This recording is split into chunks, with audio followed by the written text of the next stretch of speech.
This is a Campaign 2020 update from CBS 13. Hi, everyone. Thanks for joining us on Election Night 2020. I'm Tony Lopez. And I'm Elizabeth Kling. The polls are closed, and California voters have had their say in this historic presidential election. So here's a live look from the Sacramento County Registrar's Office, where election workers are busy processing and counting tens of thousands of ballots.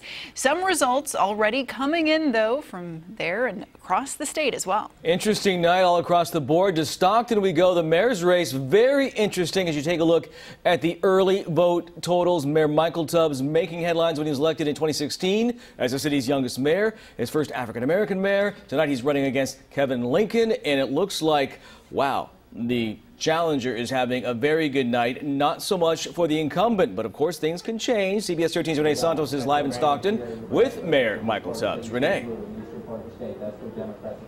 Yeah, right now we're live at Bella Vista. I have with me Mayor Micahel Tubbs. How are you feeling right now? I know it's still early. The votes are still getting counted right now. But how are you feeling tonight? I feel so excited for the city. I think it's a clear choice in terms of the path Stockton will take, and I'm confident we'll continue the path of progress. So So I'm thankful to everyone who voted, to everyone who participated, and thankful for my team and volunteers who worked incredibly hard to bring us to this moment tonight.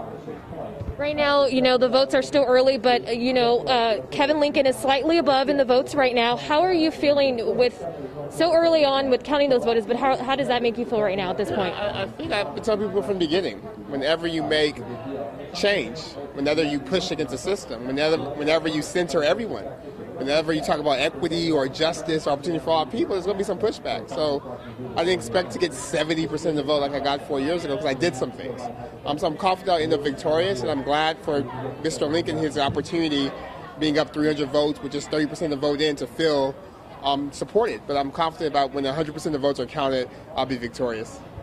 Well, thank you, Mayor, and thank you for speaking with us. I know that the votes are still being counted right now. San Joaquin County election officials are hard at work right now. We should be getting more numbers throughout the rest of the night, and we'll bring you live updates right here. Back to you guys.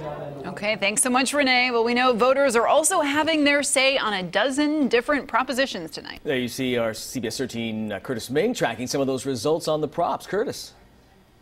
Yes, let's begin with Proposition 15. Right now, this one is too close to call. This would raise property taxes on commercial and industrial properties to current value instead of what they paid for that property. Now, the push was to raise more money for schools and local government, but right now you can see this one split right down the middle, 50-50, with 31% of the precincts reporting.